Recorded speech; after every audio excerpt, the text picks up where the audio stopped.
पुराने नियम में यहोशू की पुस्तक इसका 11वां अध्याय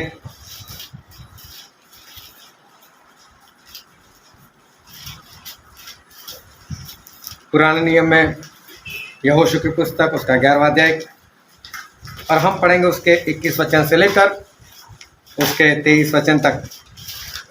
यहोशू 11, 21 से 23। उस समय यहोशू ने पहाड़ी देश में आकर हेब्रोन, दबीर, अनाब वरन यहूदा और इज़राइल दोनों के सारे पहाड़ी देश में रहने वाले अनाकियों को नाश किया। यहोशू ने नगरों समेत उन्हें सत्यानाश कर डाला। इज़राइलियों के देश में कोई अनाकी न रह गया, केवल अज्जा, गत और अस्तोद में कोई कोई रह गए। जैसा यहोवा ने मूसा से कहा था वैसा ही यहोशू ने वह सारा देश ले लिया और उससे इज़राइल के गोत्रों और कुलों के अनुसार बांट करके उन्हें दे दिया और देश को लड़ाई से शांति मिली। हालेलुया। हालेलुया। परमेश्वर पिता का वचन हमारे बहुत ही आशीषित है और परमेश्वर पिता का वचन सच्चा है। और बाइबल में लिखा है यदि तू सच्चाई को जानेगा तो सच्चाई तुझे आज़ाद करेगी। आज एक बार फिर जब हम परमेश्वर के उपस्थिति में इकट्ठा हुए तो बहुत ध्यान से परमेश्वर के वचन को सुनना ताकि उसको दिल में उतार सको और उसके अनुसार चलकर परमेश्वर के राज के वारिस बन सको। जब इज़राइल प्रजा मिस्र में थी और वहाँ पर गुलाम बने हुए थे और जब वो लोग निकले वहाँ से तब 400 साल बीत चुके थे। 400 साल इन लोगों ने गुलामी की थी और जहाँ से गुलामी की शुरुआत हुई थी वहाँ से अब इनकी चौथी पीढ़ी जो थी वो चल रही थी। ये जो चौथी पीढ़ी थी उनका जन्म ही गुलाम की अवस्था में हुआ था। उनको ये नहीं मालूम था कि आज़ादी है क्या। उनको ये भी नहीं मालूम था कि आज़ादी नाम की कोई चीज़ होती है। तो पैदा ही गुलाम बनकर हुए थे। चौथी पीढ़ी थी, उनके बाप दादा सब गुलाम थे, तो फिर इनका तो जन्म ही गुलाम की अवस्था में हुआ है। तो इनको नहीं मालूम आज़ादी क्या है, कैसी है। वो तो पैदा ही इसी गुलाम और उन्होंने आज़ादी जो है वो दिखी नहीं थी। ऐसे में ऐसा हुआ कि परमेश्वर ने जो वाचा मूसा के साथ बांधी थी, अब्राहम के साथ बांधी थी, इसहाक और याकूब के साथ बांधी थी कि मैं 400 साल के बाद तुम्हारे लोगों को छुड़ाऊंगा, वो परमेश्वर ने याद किया और परमेश्वर ने मूसा को चुना और मूसा को चुनकर परमेश्वर मूसा को इज़राइल लोगों के पास लेकर आए। जब मूसा अपना देश छोड़कर, अपना परिवार छोड़कर, या तो फिर जो परमेश्वर ने काम दिया था वो करने के लिए जब अपने घर से निकले अपने पत्नी और बच्चों को लेकर और वहाँ से वो मिस्र में आए जहाँ से भाग चुके थे, जहाँ पर 40 साल वो रहे थे, और वहाँ पर आए तो ज़्यादातर लोग, इज़राइल के लोग, वो जीवित परमेश्वर को भूल चुके थे क्योंकि 400 साल से गुलाम बने हुए थे। वो एक बार प्रार्थना करे, 2 बार प्रार्थना करे, 10 बार प्रार्थना करे, जब उसका छुटकारा ही नहीं होता है फिर लोग क्या सोचेंगे, छोड़ो परमेश्वर को। अब यहाँ तो 400 साल की बात है। तो तकरीबन जो इज़राइल के लोग थे वो परमेश्वर को भूल चुके थे। बहुत कम लोग ऐसे थे कि जिनके जीवन में अभी भी परमेश्वर का नाम था। मूसा वहाँ पर गए, परमेश्वर के कहने के अनुसार इज़राइल लोगों के बीच में कुछ चमत्कार किए और चमत्कार करते हुए मूसा ने इज़राइल प्रजा को ये बताया कि देखो हमारे परमेश्वर है, अब्राहम के परमेश्वर, इसहाक के परमेश्वर है, वो जीवित है, वो आप लोगों को भी चाहते हैं और आप लोगों को यहाँ पर आपको यहाँ से छुड़ाना चाहते हैं। उनको विश्वास दिलाया और फिर जब इज़राइल लोगों ने विश्वास किया कि हाँ, हमारे पुरखों के परमेश्वर ने हमारी सुधि ली है, और तब मूसा वहाँ से निकले और फिरौन के पास गए, और फिरौन के पास जाकर इतना बोला कि फिरौन, ये मेरे लोग जो इज़राइल के लोग हैं उनको छोड़ दे, हमें हमारे परमेश्वर की सेवा करने के लिए यहाँ से हमको जाना है, जो परमेश्वर का पहाड़ है होरेब, वहाँ पर हमको जाना है, और इसलिए तू इन लोगों को छोड़ दे। अभी फिरौन कौन सा छोड़ने वाला था, और तब वहाँ पर मूसा के जरिए बहुत सारे चमत्कार हुए। उसमें सबसे पहले चमत्कार ऐसा हुआ कि हारून के हाथ में जो लाठी थी उसे जमीन पर फेंक दिया गया। जैसे ही लाठी फेंक दी तो लाठी सांप बन गई। तो फिरौन ने अपने जादू टोना करने वाले को बुलाया और उनको कहा, ऐसा करो कि इसने तो अपनी लाठी फेंक दी और वो सांप बन गई, चमत्कार किया, तुम्हारे पास भी कुछ है कि नहीं? उन लोगों ने भी जादू टोना किया, उन लोगों ने भी अपनी लाठी डाली और उनकी लाठी भी सांप बन गई। लेकिन यहाँ पर एक घटना ऐसी हुई कि मूसा की लाठी का जो सांप था वो दूसरे लोगों ने जो लाठी डाली थी उसमें से जो सांप बने थे उस सांप को निगल गए। जितने भी सांप थे सभी सांपों को मूसा की लाठी वाले ने जो सांप था वो निगल गया। फिर मूसा ने जैसे ही सांप को पकड़ा वो वापस लाठी बन गई।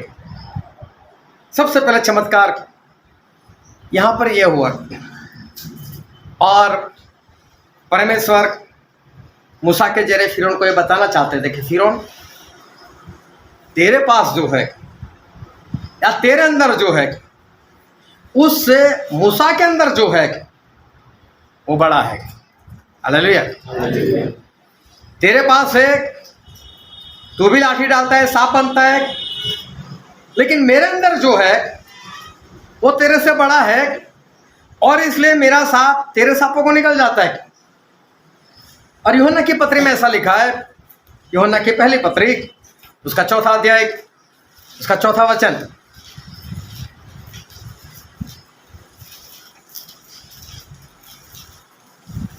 हे बालकों, तुम परमेश्वर के हो और तुमने उन पर जय पाई है, क्योंकि जो तुम में है वह उससे जो संसार में है बड़ा है। परमेश्वर का वचन कहता है परमेश्वर के लोगों के लिए कि हमारे अंदर जो है और संसार के अंदर जो है उससे हमारे अंदर जो है बड़े हैं। हालेलुया। हालेलुया। और लोगों के अंदर जो भी है उससे हमारे अंदर जो है वो बड़े है। उसके बाद तो मूसा ने पानी का लहू बना दिया,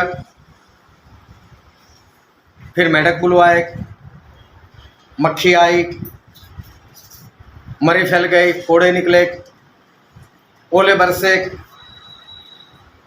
टिड्डी आई, अंधकार छा गया वहाँ पर, और आखिर में एक बहुत बड़ा चमत्कार कि जो पहले उठे थे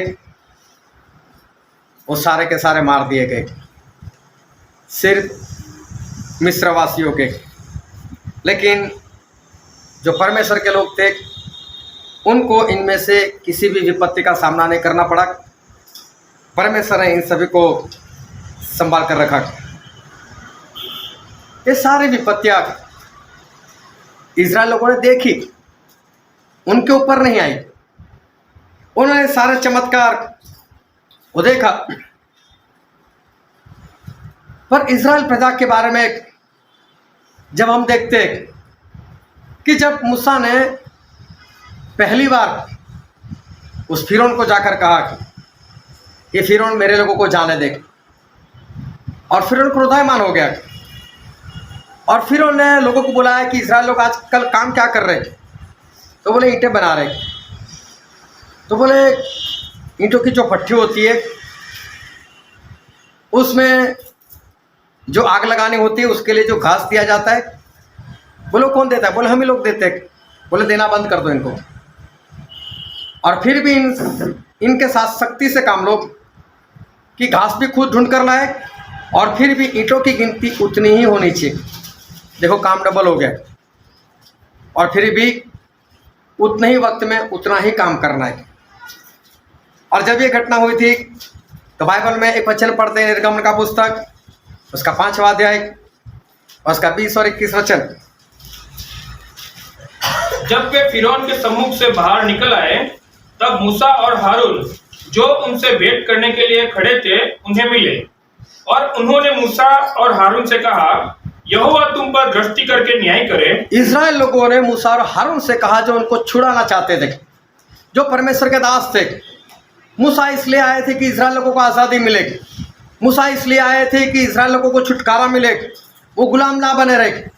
और इनका अच्छा करने के लिए आए थे। और जिनका अच्छा करने के लिए आए वो लोग क्या बोल रहे हैं मूसा को? आप पढ़ो, यहोवा तुम पर दृष्टि करे, यहोवा तुम पर दृष्टि करे करके न्याय करे, और तुम्हारा न्याय करे, क्योंकि तुमने हमको फिरौन और उसके कर्मचारियों की दृष्टि में घृणित ठहराया है। बोले तुमने तो हमको घृणित कर दिया। देखो, जिन लोगों को छुटकारा चाहिए था, जो लोग बंधुआई में थे, उनके लिए जो परमेश्वर का दास काम कर रहा है तो उनको धन्यवाद करना चाहिए। लेकिन हो क्या रहा है, ये लोग ऊपर से बोल रहे तेरे कारण ऐसा हो गया, तेरे कारण हमारी गुलामी बढ़ गई, परमेश्वर तुम्हें देखे और परमेश्वर अपनी दृष्टि तुम्हारे ऊपर करे, हमारा बदला ले। इस तरह की बातें जो है वो मूसा और हारून के साथ बाकी के इज़राइल जो है वो करते। लेकिन फिर भी मूसा कुछ नहीं बोले, हारून भी कुछ नहीं बोले, दोनों फिर भी परमेश्वर में बने रहे और फिर भी इज़राइल का छुटकारा करने के लिए वो लोग बने रहे। और कब तक बने रहे? आगे वचन पढ़ते उसका 10वां अध्याय उसका 7वां वचन। तब फिरौन के कर्मचारी उससे कहने लगे, वह जन कब तक हमारे लिए फंदा बना रहेगा? उन मनुष्यों को जाने दे कि वे अपने परमेश्वर यहोवा की उपासना करें। क्या तू अब तक नहीं जानता कि सारा मिस्र नाश हो गया है? देखो, इतना परेशान हुए मिस्र के लोग, इतना परेशान हुए कि बातें करने लगे हम तो नाश हो चुके। देखो, मूसा और हारून सही में तो उनको छोड़कर चला जाना चाहिए। हम आपको छुड़ाने के लिए और आप हमको बोलते हो कि परमेश्वर तुम्हें देख ले। इनको कुछ नहीं पड़ी, लेकिन फिर भी मूसा और हारून जो है वो बने रहे। वहाँ तक बने रहे कि मिस्र के लोग परेशान हो गए, फिरौन वो भी परेशान हो गया और आखिर में इज़राइल लोगों का छुटकारा हो गया। और आखिर में इन लोगों को फिरौन ने आज़ाद कर दिया और बोला यहाँ से निकल जाओ। देखो, अब तक इज़राइल प्रजा जो थी वो अपने अपने तंबू में या तो अपने अपने घरों में रहते थे और मूसा और हारून और फिरौन के सामने जाते थे और वो लोग फिरौन के साथ जो भी बातें कर रही थी, जो भी उनके ऊपर विपत्तियां लानी थी, वो काम मूसा कर रहे थे और हारून कर रहे थे। जिनके लिए कर रहे थे वो लोग तो अपने घर में शांति से रहते थे, वो लोग पीछे पीछे नहीं आते थे। लेकिन मूसा ने दुश्मनी मोल ली थी फिरौन से और वही सारे काम करते थे। उसके बाद ऐसा हुआ, जब ये लोग आज़ाद हो गए और आज़ाद होने के बाद वहाँ से बाहर निकले और अभी इनकी एक नई सफ़र शुरू हुई और ये सफ़र थी मिस्र से आज़ाद होकर विश्राम के देश में जाने का एक सफ़र इनका शुरू हुआ।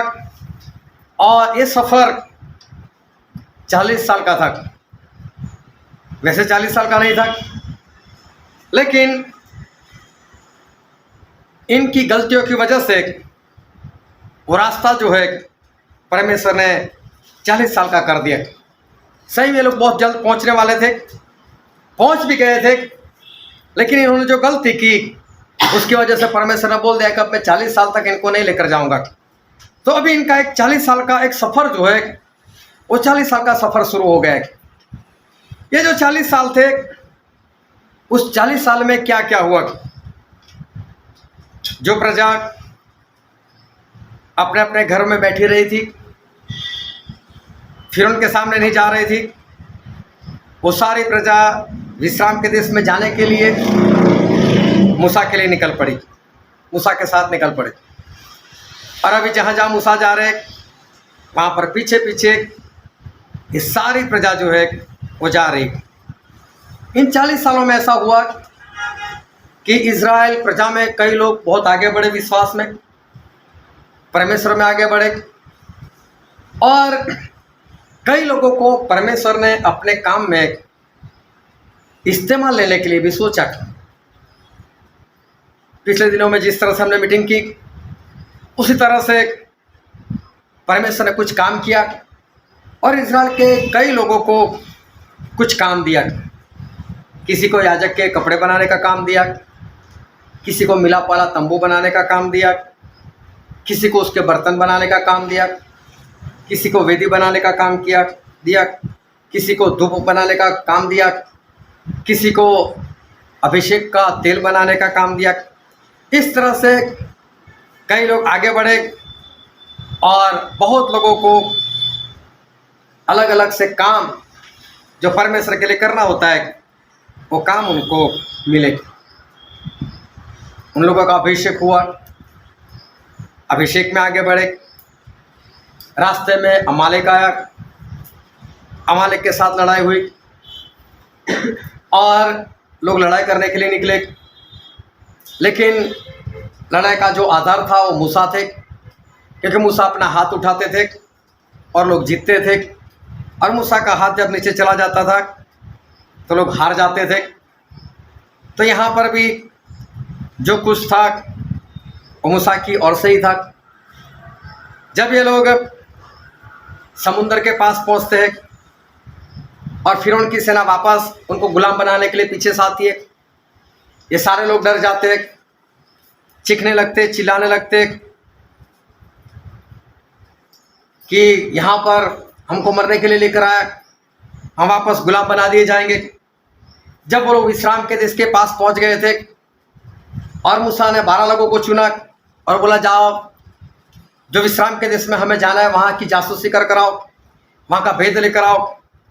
और 12 लोग गए, 40 दिन वहाँ पर रुके और 40 दिन के बाद वहाँ की सारी बातें जान कर आए।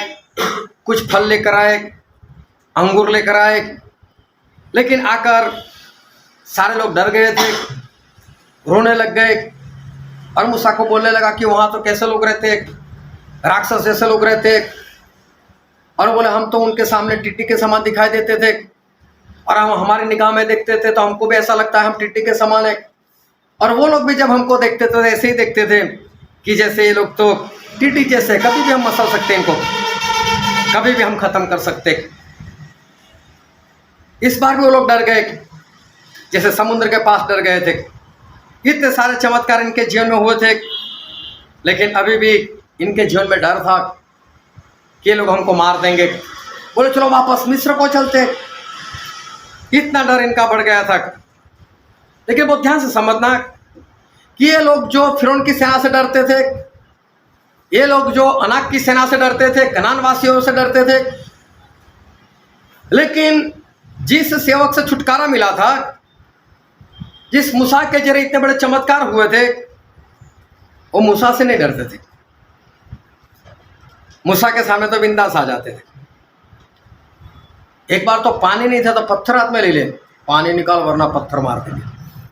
मूसा से नहीं डरते थे, फिरौन की सेना से डर जाते थे, अनाक से डर जाते थे, कनान वासियों से डर जाते थे। लेकिन जो उनको छुड़ा कर लेकर आए, जिनके साथ परमेश्वर रहते हैं, उससे कोई डर नहीं। उसके साथ तो बिंदास से पत्थर लेकर वो आ जाते थे। मूसा के ऊपर फूल दादागिरी, और बाहर से कोई आते थे तो ऐसे भागते थे, भागो, और मूसा के सामने ऐसे सीना तान कर खड़े हो जाते थे।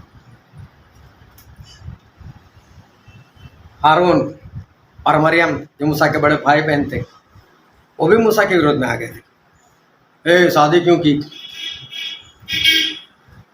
मतलब मूसा उनके पूछकर शादी करे। अभी जिसको परमेश्वर ने अगुआ बनाया, जिसके साथ परमेश्वर रहते। अभी इनके साथ भी परमेश्वर की बातें होने लगी ना। अभी परमेश्वर कभी कभी इनसे भी बात कर लेते थे तो घमंड आ गया। अब ऐसे देख रहे हो मूसा को, और मूसा को शादी क्यों की? 250 लोग आ गए मूसा के विरोध में।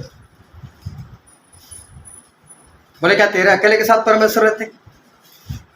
क्या हमारे साथ परमेश्वर नहीं रहते? क्या परमेश्वर तेरे अकेले के साथ बात करते? क्या हमारे साथ बात नहीं करते? क्या तू अकेला पवित्र है? क्या हम लोग पवित्र नहीं? बोले तो हमारा अगुआ बनकर क्यों बैठा है? तो मूसा ने कब बोला मैं तुम्हारा अगुआ? वो तो परमेश्वर ने बनाकर भेजे थे, इनकी औकात कहाँ थी? लेकिन मूसा ने इनको आगे बढ़ाया। मूसा के जरिए अभिषेक हुआ, मूसा के जरिए इनको कुछ काम मिला, मूसा के जरिए कुछ पवित्रता इनके जीवन में आई, मूसा के जरिए भी परमेश्वर इनके साथ भी बात करने लगे। और देखो अभी सीना तान के मूसा के सामने खड़े हो जाते थे, लेकिन फिरौन को देखते थे ना भागते थे। तब मूसा के पीछे छुप जाए, मूसा कुछ करना। जब राक्षस लोग देखते थे, अनाक के लोगों को देखते थे, कनान वासियों को देखते तो भागकर मूसा के पीछे, मूसा कुछ करना। उनसे डरते थे।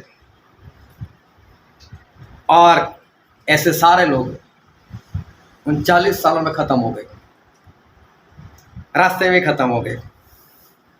मूसा की भी आयु खत्म, मूसा भी रास्ते में खत्म हो गए।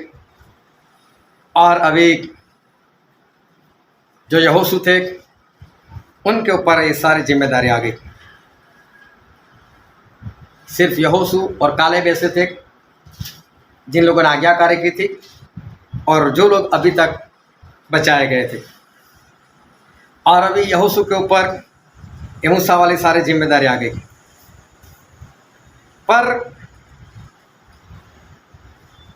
मूसा के ही वक्त ऐसा हुआ था कि इनकी कहीं पर लड़ाई हुई और इस्राएल लोगों ने कुछ देश जो है जीत लिए थे।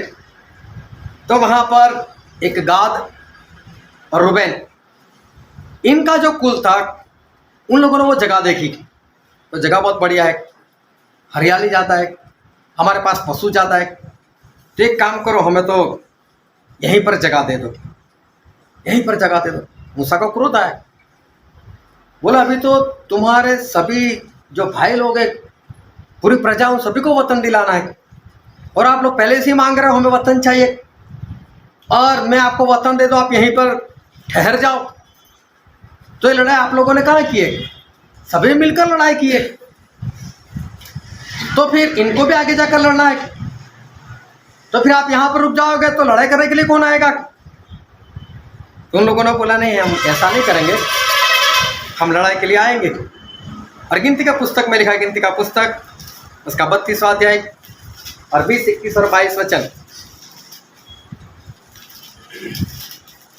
तब मूसा ने उनसे कहा, यदि तुम ऐसा करो, अर्थात यदि तुम यहोवा के आगे आगे युद्ध करने को हथियार बांधो और हर एक हथियार बंद यरदन के पास तब तक चले जब तक यहोवा अपने आगे से अपने शत्रुओं को न निकाले और देश यहोवा के वश में न आए, तो उसके पीछे तुम यहाँ लौटोगे और यहोवा के और इस्राएल के विषय निर्दोष ठहरोगे, और यह देश यहोवा के प्रति तुम्हारी निज भूमि ठहरेगी।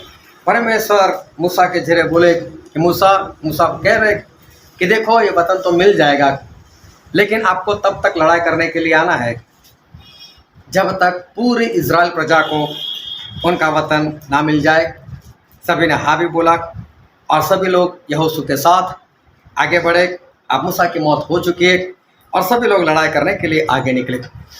जो वचन आज हमने पढ़ा था यहोशू, तो वहाँ पर जो 21, 22 और 23 3 वचन पढ़े, वहाँ पर ऐसा लिखा है कि यहोशू ने सारी जगह को जीत लिया।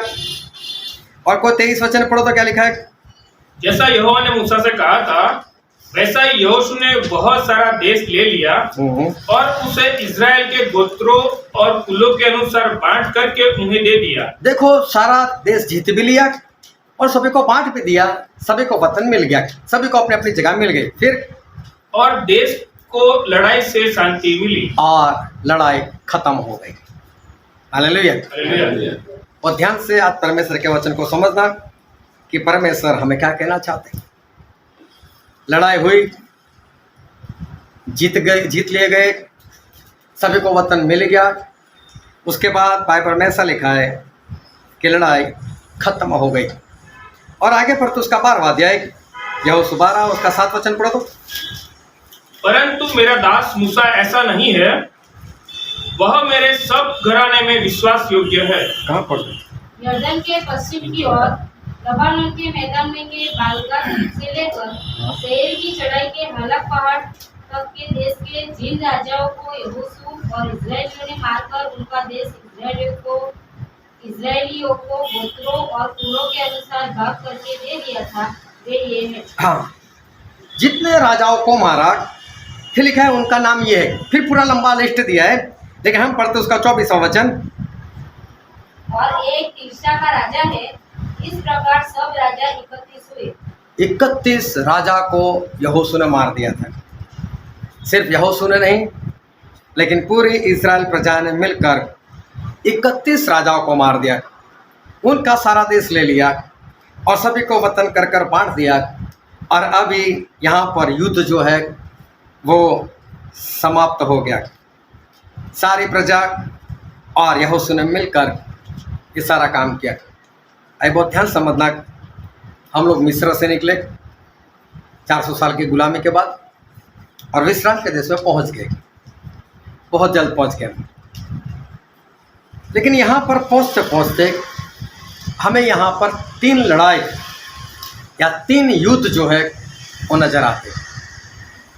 यहाँ पर 3 युद्ध हमें नज़र आते और परमेश्वर आज हमें इस 3 युद्ध के बारे में वो बताना चाहते हैं। हम सभी के जीवन में, जो विश्वासी है उस सभी के जीवन में 3 युद्ध है।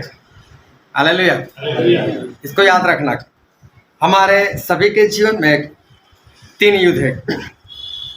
मिस्र से लेकर विश्राम के देश में पहुंचने तक 3 युद्ध है। ये 3 युद्ध कौन कौन से हैं और ये 3 युद्ध किसके साथ है, किस किस से हमें ये जो 3 युद्ध है वो लड़ने हैं। और एफिसी में ऐसा लिखा है, नए नियम में एफिसी उसका अध्याय 6 उसका 12 वचन। क्योंकि हमारा यह मल युद्ध लहू और मांस से नहीं, हमारा मलयुद्ध लहू से नहीं, मांस से नहीं, परंतु प्रधानों से और अधिकारियों से और इस संसार के अंधकार के हाकिमों से और उस दुष्टता की आत्मिक सेनाओं से है जो आकाश में है। बाइबल में लिखने के अनुसार हमारा युद्ध किससे है? शैतान से और शैतान की सारी सेना से।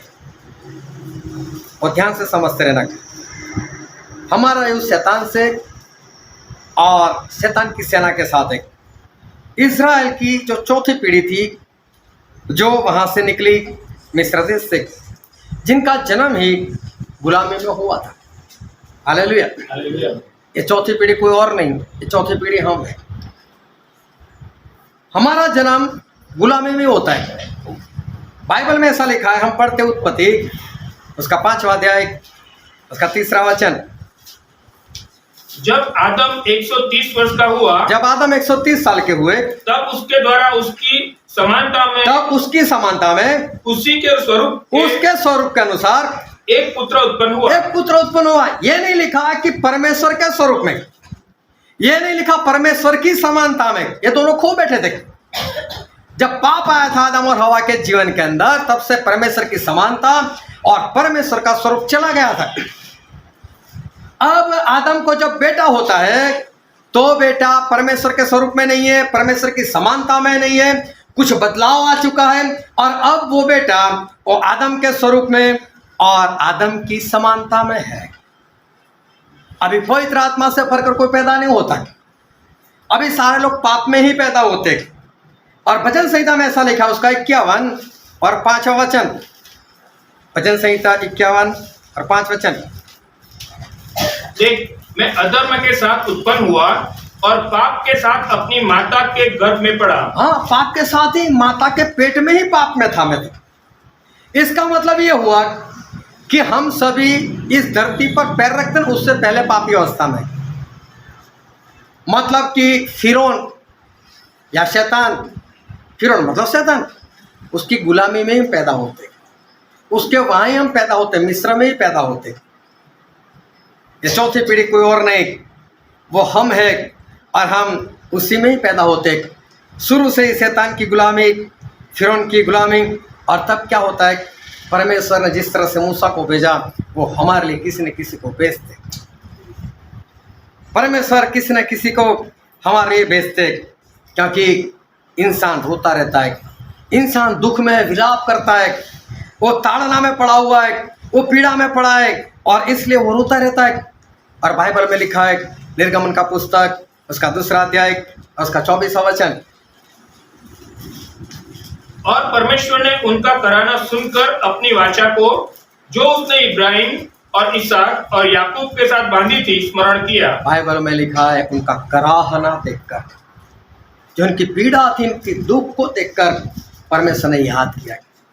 परमेश्वर जब हमारे दुखों को देखते, हमारे विलाप को देखते और परमेश्वर याद करते, इसके पास किसी को मुझे भेजना पड़ेगा ताकि शैतान से, फिरौन से ये आज़ाद हो जाए। और मूसा आए, परमेश्वर के दास आए और पहले तो लोगों को हौसला दिया। मूसा ने आकर उनको विश्वास दिलाया कि डरो मत, चाहे 400 साल हो गए कोई बात नहीं, हमारे परमेश्वर है। और मूसा ने अपनी लाठी डाली, लोगों को विश्वास नहीं आ रहा था, मूसा ने अपनी लाठी डाली और लाठी सांप बन गई, सभी लोग डर गए। मूसा बोले डरो मत, और मूसा ने उस सांप को पकड़ दिया, वापस लाठी बन गई। मूसा ने अपने हाथ को ऐसे बदन में डाला और बाहर निकाल कर दिखाया, तो देखो वो तो हाथ घोड़ी हो चुका था। फिर मूसा ने अपना हाथ वापस बदन में डाला और वो वापस जैसा का वैसा हो गया। फिर मूसा ने नदी में से पानी लिया और नदी और उसको मिट्टी में ऐसे उंडेल दिया, वो लहू बन गया। वो देखो हमारे परमेश्वर ऐसे बड़े बड़े चमत्कार करते।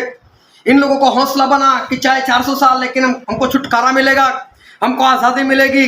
ये लोग खुश हो गए, विश्वास में आ गए, आनंदित हो गए कि परमेश्वर ने चाहे 400 साल के बाद लेकिन हमारे ऊपर अपनी निगाह लगाई है। ये सभी लोगों का विश्वास बना। लेकिन फिरौन के पास कौन गया? फिरौन के पास सिर्फ मूसा गए, ये लोग नहीं गए थे। फिरौन मतलब समझ लो शैतान। और मूसा ने वहां पर जाकर बोला, हे फिरौन, मेरे लोगों को छोड़ दे। ये है हमारे जीवन में सबसे पहला युद्ध, ये है हमारे जीवन में सबसे पहली लड़ाई जिसमें हम नहीं लड़ते, लेकिन परमेश्वर हमारे जो दास को भेजते ना, वो दास लड़ता है।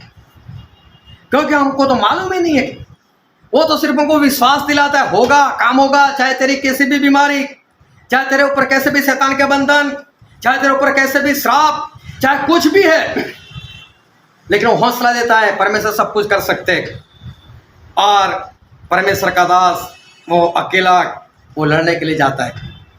वो फिर उनके पास, शैतान के पास आता है और शैतान को आकर, हे शैतान, प्रभु के नाम से इसको छोड़। वो तो ऐसे ही खड़ा है, वो तो ऐसे ही बैठा है, वो नहीं लड़ रहा है।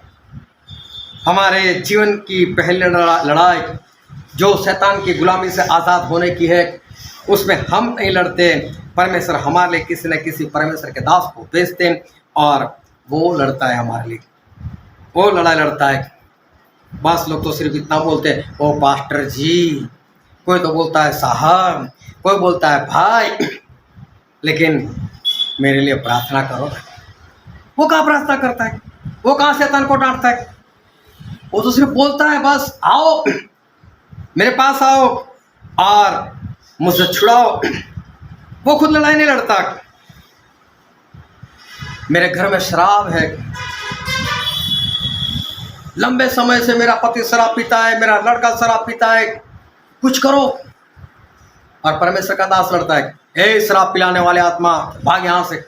वो युद्ध करता है। मेरे घर में बीमारी है, कोई बात नहीं, परमेश्वर का दास लड़ता है, बीमारी की आत्मा चल भाग यहाँ से। किसी के जीवन में श्राप है, परमेश्वर का दास लड़ता है, हे श्राप लाने वाले आत्मा चल भाग यहाँ से। परमेश्वर का दास वो लड़ता है,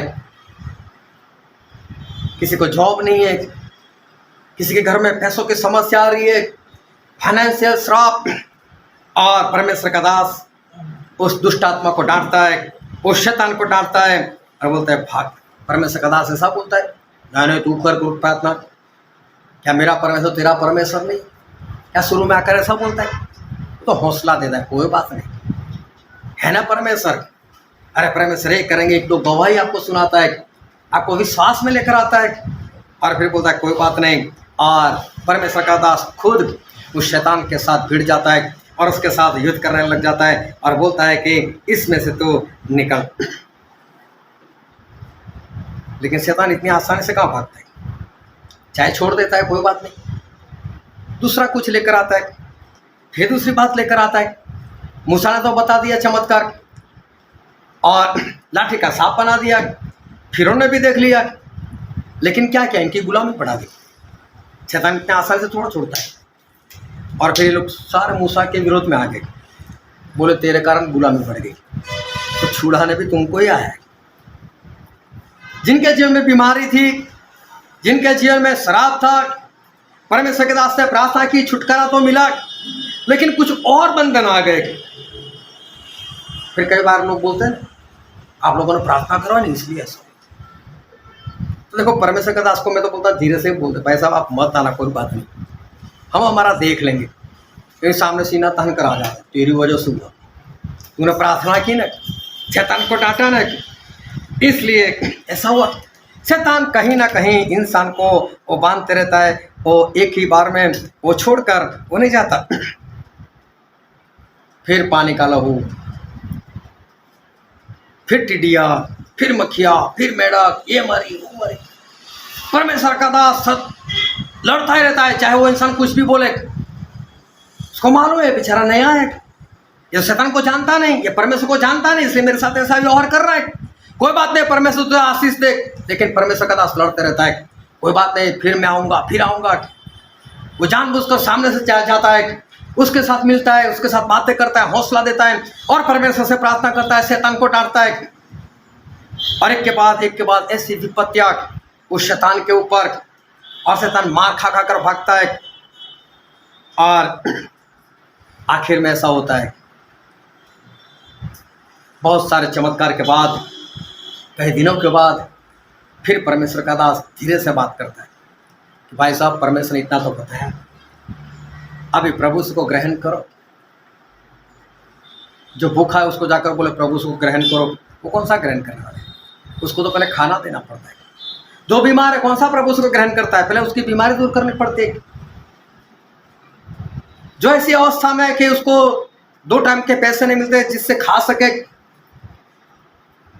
अगर उसको बोले कि तू परमेश्वर को ग्रहण कर, कौन सा करने वाला है? इसलिए परमेश्वर का दास अकेला लड़ते रहता है। ये सारे जब चमत्कार होते हैं, फिर धीरे से बोलता है देख प्रभु ने तेरे लिए लहू बहाया, देख प्रभु ने तेरे जीवन में इतने चमत्कार किए, अब ये जो बलि है ना इसको ग्रहण कर।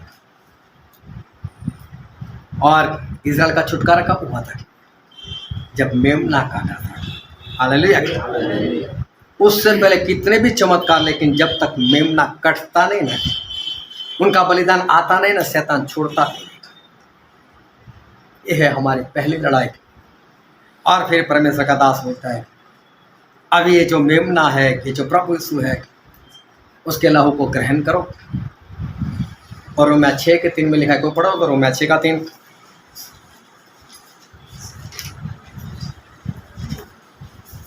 क्या तुम नहीं जानते कि हम जिन्होंने मसीह यीशु का बपतिस्मा लिया, हाँ, तो उसकी मृत्यु का बपतिस्मा लिया? हाँ, हम लोगों ने जो प्रभु यीशु के नाम का बपतिस्मा लिया, वो उनकी मृत्यु का बपतिस्मा लिया। प्रभु यीशु की मृत्यु हो गई थी उनके लहू बहाने के कारण।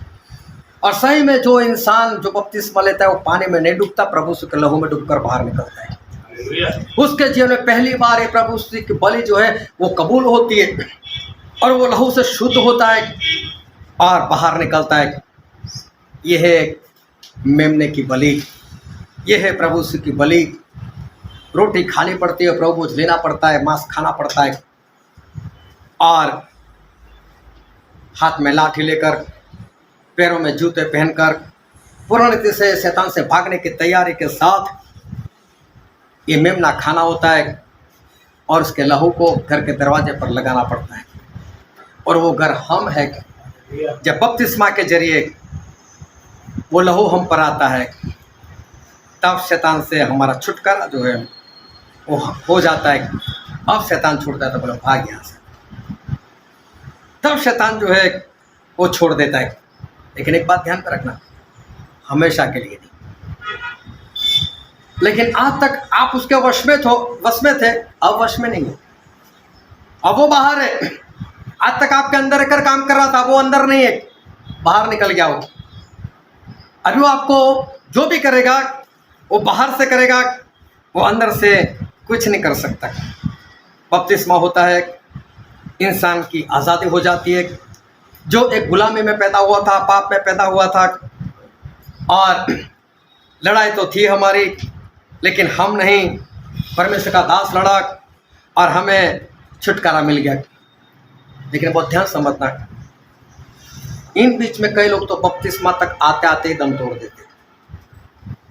कई लोग तो बपतिस्मा तक आते आते ही दम तोड़ देते। आज लेता हूँ, कल लेता हूँ, परसों लेता हूँ, और फिर ऐसा हो जाता है कि एक बार इंसान खत्म हो जाता है बपतिस्मा से पहले, और समझ लो नरक का रास्ता, नरक का दरवाज़ा उसके लिए खुला रह जाता है। कई लोग बपतिस्मा तक आते आते कितने चमत्कार देखते, परमेश्वर का दास बेचारा लड़ता रहता है, उसको बताते रहता है। कई लोग आगे नहीं बढ़ते और बपतिस्मा से पहले ही खत्म हो जाते। लड़ाई थी इजराइल प्रजा की और लड़े मूसा। हमारी लड़ाई थी, लेकिन लड़े थे कोई परमेश्वर का दास। ये है हमारे जीवन में पहला युद्ध जो हमारे लिए परमेश्वर का दास लड़ता है। उसके बाद इजराइल प्रजा और मूसा दोनों मिस्र देश से बाहर निकले। अभी सभी लोग साथ में जा रहे हैं। मालूम है कहाँ जाने के लिए निकले? ये सारे लोग विश्राम के देश में, मतलब स्वर्ग में जाने के लिए निकले। हालेलुया। फिरौन से आज़ाद है। अभी फिरौन इनके अंदर नहीं है। फिरौन का कोई भी बंधन इनके ऊपर नहीं है। ये सभी लोग आज़ाद है, सभी लोग वहाँ से निकले। लेकिन रास्ते में ऐसा होता है, कभी पानी नहीं मिलता, और पानी नहीं मिलता, और ये लोग मूसा के विरोध में आते। ए मूसा, प्यासा मरने के लिए लेकर आए।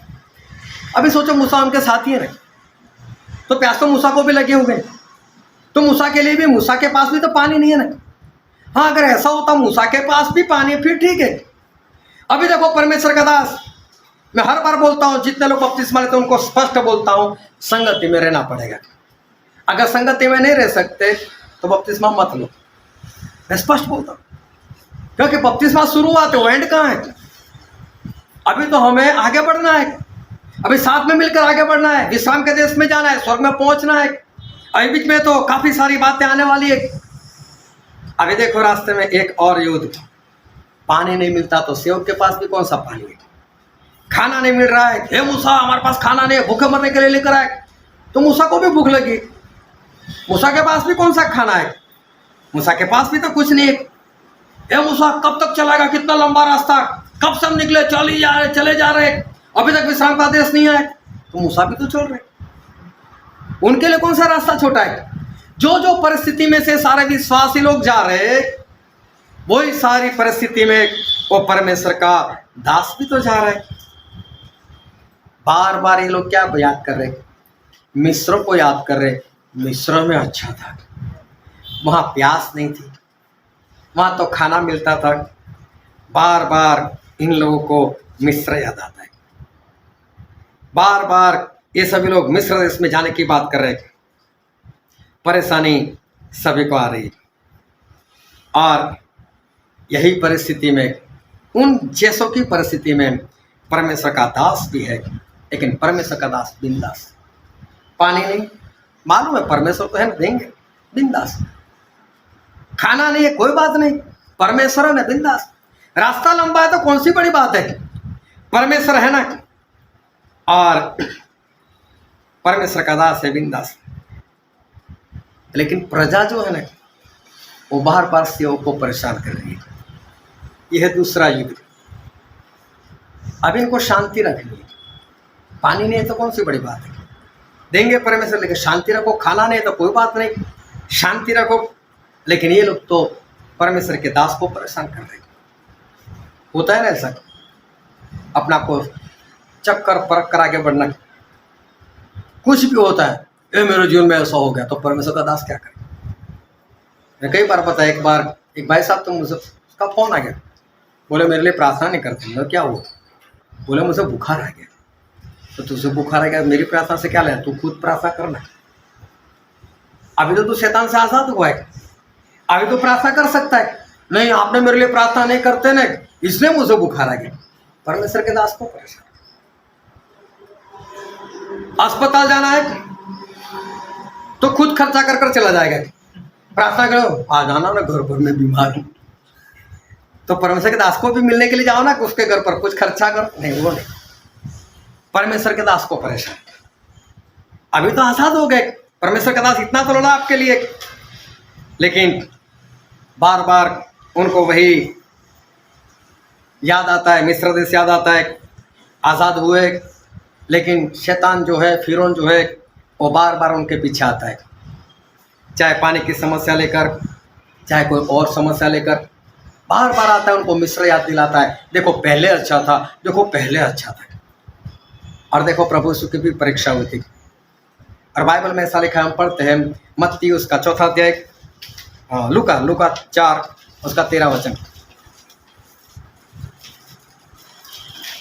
जब शैतान सब परीक्षा कर चुका, तब कुछ समय के लिए उसके पास से चला गया। क्या लिखा है? उस समय के लिए। जब प्रभु से कोई पाप नहीं किया तो ऐसा नहीं छोड़कर चला गया, ऐसा लगा कुछ समय तक। फिर हम जब पढ़ते तो पता चलता है कितनी बार उसने प्रभु यीशु को परेशान करना चाहे, किसी न किसी के जरिए। कई लोग परीक्षण करने के लिए आ जाते थे, आप प्रभु यीशु को परेशान करते थे, मौत भी उनको मिली। तो शैतान जो है वो जाता तो है, लेकिन बार बार आता भी रहता है कि वापस इनको मिस्र लेकर जाओ, वापस इनको मिस्र देश में फंसा कर लेकर जाओ। बार बार आता रहता है, और कई लोग इसमें फंस भी जाते हैं। फिर मत्ती 12 में ऐसा लिखा, मत्ती 12 उसका 43-44। जब अशुद्ध आत्मा मनुष्य में से निकल जाती है, हाँ, जब शैतान की आत्मा निकल जाती है तो सूखी जगहों में विश्राम ढूंढती फिरती है और पाती नहीं। हाँ, तब कहती है कि मैं अपने उसी घर में जहां से निकली थी लौट जाऊंगी। हाँ, मैं वापस वहीं आऊंगा। तो शैतान कहाँ भाग कर चला जाता है। एक बार जाता है, लेकिन फिर बार बार आता है, कहीं इसको वापस जगह मिल जाए, कहीं वापस इसको मैं मिस्र देश में लेकर जाऊं, कहीं वापस मैं इसको बंधन में लेकर आऊं। शैतान बार बार आता है। ये हमारी दूसरी लड़ाई, जो विश्राम के देश में जाते जाते रास्ते में बीच में हो रही है। ये युद्ध जो है वो इंसान को खुद लड़ना है। हालेलुया। ये युद्ध जो है वो खुद लड़ना है। लेकिन इज़राइल प्रजा किसके ऊपर निर्भर थी? मूसा के ऊपर। और हम भी तो आत्मिक रीति से इज़राइली है ना? लड़ते नहीं, लेकिन निर्भर किसी के ऊपर? परमेश्वर के दास के ऊपर निर्भर थे। इतने सारे चमत्कार देखे, आज़ाद हो चुके हैं, लेकिन अभी भी लड़ाई नहीं, लड़ते नहीं, लेकिन अभी भी किसी न किसी के ऊपर निर्भर। अभी 2-4 दिन हुए, 2-3 दिन होंगे, और मैं वडोदरा से यहाँ पर रात में वापस आ रहा था। उस दिन पूनम थी, और चांद जो था पूरी रोशनी दे रहा था, और उसके चारों ओर एक सर्कल बना हुआ था। तो मेरे बेटे ने देखा, बोला आप तो चांद कैसा खूबसूरत दिखाई देता है। तो उसके चारों ओर एक रिंग बनी है, बोला उसको चांदनी कहते हैं। चांद है ना, खूबसूरत दिखता है। कई लोग तो अपनी पत्नी को भी बोल देते हैं।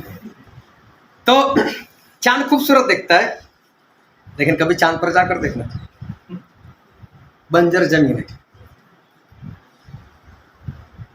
वहां पर गुरुत्वाकर्षण भी नहीं है, वहां पर ऐसे खड़े नहीं रह सकते।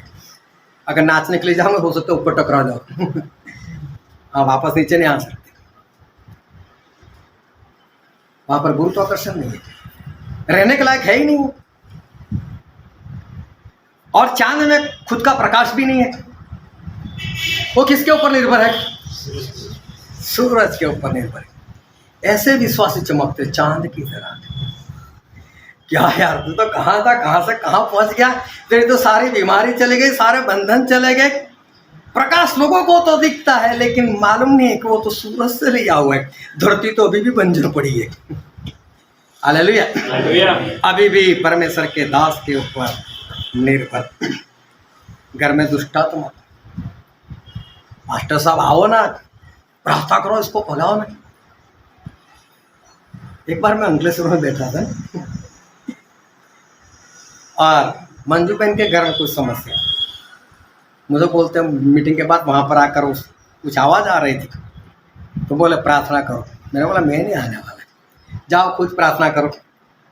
हुआ था ऐसे, जाओ वहाँ पर जाकर प्रार्थना, खुद डांटो उसको, कब तक निर्भर रहोगे। और उन्होंने ऐसा किया तो ऐसा हो गया, काम हो गया, और तब से लेकर आज तक उनको कोई परेशान नहीं कर रहा है। हालेलुया। हालेलुया। लेकिन इंसान जो है, विश्वासी जो लोग हैं, अभी युद्ध उनको लड़ना है, लड़ नहीं रहे, लेकिन अभी भी परमेश्वर के दास के ऊपर निर्भर। पानी नहीं है, पानी नहीं है, खाना नहीं है, रास्ता लंबा है, ये है वो है, और परमेश्वर के दास के ऊपर वो लोग निर्भर रहते। कारण क्या है मालूम? एक वचन पढ़ते इफिसी उसका अध्याय 6 और 13 से लेकर 17 वचन पढ़ दो।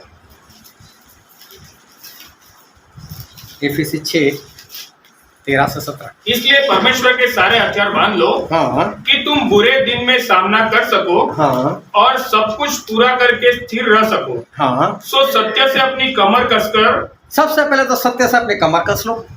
लेकिन मैं तो कारोबार करता हूँ, मेरा तो धंधा चलता है, थोड़ा तो झूठ बोलना ही पड़ता है। इसलिए पास्टर मैं आपको बुला लूंगा, मैं नहीं पहन सकता, है ना। फिर आगे क्या है? और धार्मिकता की जिलम पहनकर। धार्मिकता की जिलम, आज्ञाकारी की जिलम, वो पहन लो। फिर और पाँव में मेल के सुसमाचार की तैयारी के जूते पहनकर। हाँ, लेकिन यहाँ तो जूते पहनकर लड़ाई के लिए निकल जाते, है ना। मेल मिलाप वाली तो बात है नहीं। फिर और उन सब के साथ विश्वास की डाल लेकर स्थिर रहो, जिससे तुम उस दुष्ट के सब जलते हुए तीरों को बुझा सको। हाँ, और उद्धार का टोप और आत्मा की तलवार जो परमेश्वर का वचन है ले लो। हालेलुया। हालेलुया। क्यों विश्वासी अभी भी सेवक के ऊपर निर्भर है? ये सारे शस्त्र वस्त्र पहने नहीं इसलिए। अगर ये पहने होते तो ये युद्ध आप खुद लड़ते, आपको ही लड़ना है, लेकिन लड़ नहीं रहे। क्यों? क्योंकि शस्त्र नहीं है। ये जो शस्त्र वस्त्र है उसको पहना नहीं है। बीमारी आती है, आप प्रार्थना करो ना, आप प्रार्थना करो ना। क्यों? मैं तो स्पष्ट बोलता हूँ, मानो आज्ञा। निर्गमन 15:26 में तो बार बार बोलता हूँ कि अगर तू परमेश्वर की वाणी को तन मन से सुने, उनकी निगाह में, दृष्टि में जो सही है वो करे, उनकी आज्ञाओं को माने, तो मैं तुझे चंगा करने वाला परमेश्वर हूँ। इतना करो ना एक बार, कर कर फिर बोलो कि नहीं हुआ। ये कोई करता नहीं, और फिर बोलते कि मुझे चंगाई नहीं मिल रही, प्रार्थना करो, चंगाई नहीं मिलती, प्रार्थना करो। कोई बात नहीं, चंगाई मिलेगी 2 दिन के लिए बस, देखना वापस वैसा का वैसा हो जाएगा। आप कितनी भी प्रार्थना करवा लो, लेकिन जब तक अपने आप को सुधारोगे नहीं ना, परमानेंट नहीं जाने वाली है, ये परमानेंट नहीं जाएगी। इसलिए अपने आप को सुधारना बहुत जरूरी है। लेकिन लोग शस्त्र वस्त्र पहनते नहीं, इसलिए वो लड़ाई जो है वो लड़ाई नहीं लड़ पाते हो, और परमेश्वर के दास के ऊपर निर्भर रहते। फिर एक बात चलती है, कई लोग बीमार होते हैं तो बोलते हैं मालूम नहीं कौन सी गलती हो गई। और अभी तो बहुत चला, सभी लोगों ने एक दूसरे से माफी मांग ली। माफी भी इस तरह से मांगी, अगर मेरे से आपके विरोध में कुछ हो गया हो, मतलब याद तो है ही नहीं, अरे हो गया हो, पक्की बात मालूम होनी चाहिए, मैंने ऐसा बोला था, ऐसी आंखें मैंने की थी, सब याद रहना चाहिए। मैंने किया हो तो मतलब ना भी किया हो। हालेलुया। हालेलुया। लेकिन क्षमा भी ऐसे मांग रहे। कभी कुत्ते को देख लो, उसको रोटी डालो तो उसकी पूंछ पटपटाता है ना सर, जैसे धन्यवाद बोलता है, धन्यवाद आपने रोटी दी। फिर कई बार तो मालूम है जो उसके आगे वाले दो पैर है ऐसे ऊंचा कर लेता है, जैसे आपको प्रणाम करता हूँ, आपने रोटी दी, धन्यवाद करता है। लेकिन कभी देखना 4-5 कुत्ते हो और एक रोटी हो, फिर ना पूछ पटाता है, लेकिन झपड़ता है उसके ऊपर और मुंह में लेकर ऐसे भागता है। और कहीं पर देखता है किसी गली में घुसकर कि कोई देख तो नहीं रहा, कोई दूसरा कुत्ता आ तो नहीं रहा, फिर वहां पर जाकर खाता है ना। उसको भी मालूम है चोरी की रोटी कौन सी है और ईमानदारी की रोटी कौन सी है।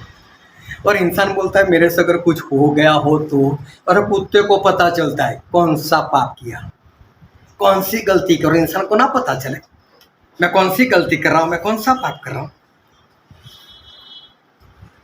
इंसान व्यर्थ की बातें करता है। पाप करते हो याद होना ही चाहिए, मैंने ये गलती की, मैंने वो गलती की, मैंने ऐसा ही किया था, मैंने वैसा ही किया था, उसको पता ही होना चाहिए। हालेलुया। हालेलुया। गिनती के पुस्तक में लिखा है, उसका 12वां अध्याय, इसका पहला वचन। मूसा ने तो एक उसी स्त्री के साथ ब्याह कर लिया था, तो मरियम और हारून उसकी उस ब्याहिता उसी स्त्री के कारण उसकी निंदा करने लगे। हाँ, अभी निंदा करने लगे। तो क्या इनको मालूम नहीं कि मूसा कौन है? ये क्या पाप कर रहे हैं, इनको क्या मालूम नहीं है? पता तो है ना मैं कौन सा पाप कर रहा हूँ, परमेश्वर के दास के विरुद्ध में मैं क्या कर रहा हूँ, उसकी वजह से मुझे छुटकारा मिला, उसकी वजह से आज मैं रास्ते में हूँ, विश्राम के देश में मैं जा रहा हूँ। तो क्या उसको पता नहीं होना चाहिए मैं कौन सी गलती कर रहा हूँ? तो उसका 16 अध्याय, गिनती का पुस्तक, उसका 16 अध्याय, 3रा वचन। और वे मूसा और हारून के विरुद्ध उठ खड़े हुए और उनसे कहने लगे, तुमने बहुत किया, अब बस करो, क्योंकि सारी मंडली का एक मनुष्य पवित्र है और यहोवा उनके मध्य में रहता है। इसलिए तुम यहोवा की मंडली में ऊंचे पद वाले क्यों कर बैठे हो? जब इनको इतना पता चलता है कि हम पवित्र है, जब इनको इतना पता चलता है कि परमेश्वर हमसे बातचीत भी कर रहे हैं, जब इनको ये भी पता चल रहा है कि परमेश्वर की आज्ञा कौन सी है, तो इनको ये नहीं पता चला कि साथ में हम गलती कौन सी कर रहे हैं। जब इतना ज्ञान है, बाइबल का इतना ज्ञान हो गया, परमेश्वर बातें करने लग गए, तो ये नहीं पता चलता कि हम गलती क्या कर रहे हैं। हालेलुया। हालेलुया। जब घर से बीमारी दूर नहीं हो रही है, जब दुष्ट आत्मा निकल नहीं रहा है, तो क्या पता नहीं चलना चाहिए कि कौन सी गलती है, कौन सा पाप मेरे अंदर है? पर दिखावा तो ऐसा करते हैं कि जैसे आसमान से आग ना गिरा दे। दिखावा ऐसा करते हैं जैसे आसमान से भी आग गिरा दे, लेकिन बीमारी के सामने कुछ चलता नहीं, दुष्ट आत्मा के सामने कुछ चलता नहीं। और परमेश्वर के दास के विरोध में ऐसे बिंदास अनाक से भागेंगे, राक्षस लोगों से भागेंगे, लेकिन फिरौन की सेना से भागेंगे, लेकिन मूसा के सामने सीना तान के खड़े हो जाएंगे जैसे हम ही है। बस ये नहीं दिखाई देता कि हमसे कुछ हो नहीं रहा। एक बार हाथी बीमार हो गया था, उसको एडमिट कर दिया था। ऐसा होता नहीं, लेकिन ऐसा हो गया। समझो, चींटी उसकी खबर लेने के लिए पहुंच गई। हाथी भाई कैसा है? बोले सब कुछ ठीक है, लेकिन तू इतना सफर करके तू यहाँ पर क्यों आई? अरे कहीं खून की जरूरत हो तो।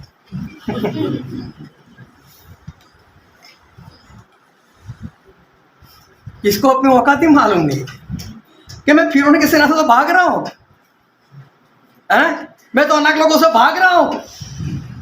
हम भी पहुंच रहे हो, परमेश्वर हमारे साथ भी हो। परमेश्वर के साथ मालूम ये कुछ नहीं करने वाला, वो तो राक्षस लोग छोड़ेंगे नहीं, ये कुछ नहीं कर रहा, इसलिए बिंदा है। एक चींटी तो हाथी के ऊपर चढ़ गई, सूंड के ऊपर, तो दूसरे ने जंप लगा, पूछ पकड़ ली। बोले तू पीछे से क्यों आई? बोले तेरा बैलेंस बना रहे ना।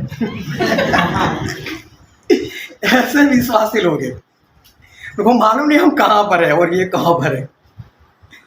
हालेलुया। हमें पता होना चाहिए ये युद्ध हमारा खुद का है, लेकिन निर्भर परमेश्वर के दास के ऊपर है।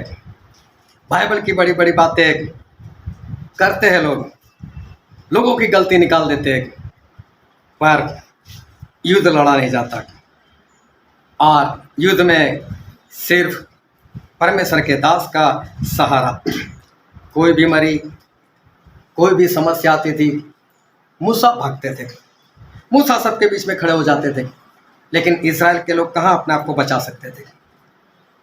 मूसा सब कुछ करते थे और मूसा हर बार उनको बचाते थे, चाहे पानी की समस्या, चाहे खाने की समस्या, मूसा उन सबको दिला देते थे।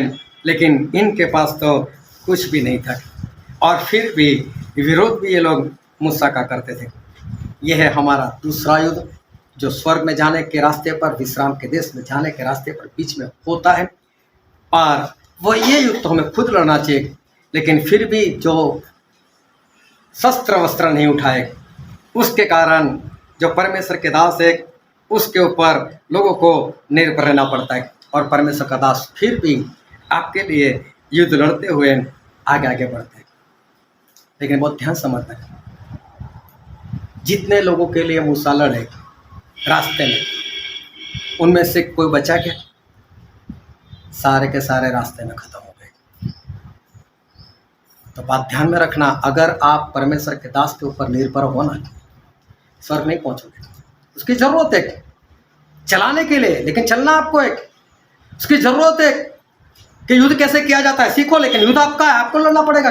पहले वाला लड़ दिया उसने, अभी आपको सिखा दिया, शस्त्र वस्त्र दे दिया, अब आप पहनो, आप लड़ो, सहायता मांगो, कोई बात नहीं कि कैसे करना है कैसे नहीं, लेकिन करो खुद। हालेलुया। हालेलुया।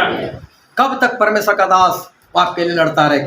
और लड़ेगा वो तो, लेकिन जितने लोगों के लिए लड़े, उनमें से एक भी विश्राम के देश में नहीं जा पाया। 6,03,550 थे। यहोशू और कालेब अपनी लड़ाई लड़ते थे तो वो लोग बचाए गए, बाकी के सारे रास्ते में नाश हो गए। हालेलुया। हालेलुया। और अभी सभी लोग पहुंच गए विश्राम के देश के पास। 2 लड़ाई हमारे जीवन की हो गई, अभी सभी लोग पहुंच गए विश्राम के देश के पास। अब तीसरा और आखिरी युद्ध, ध्यान से समझते रहना। पर देखो,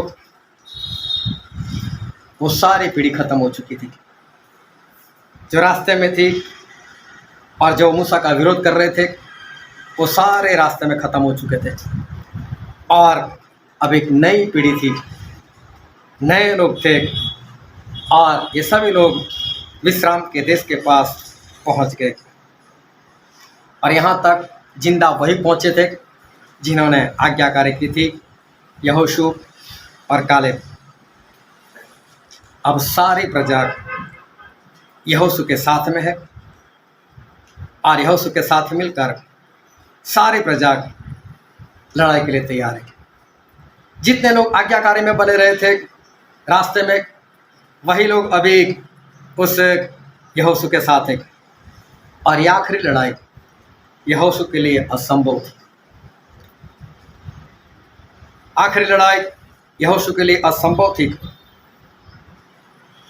क्यों?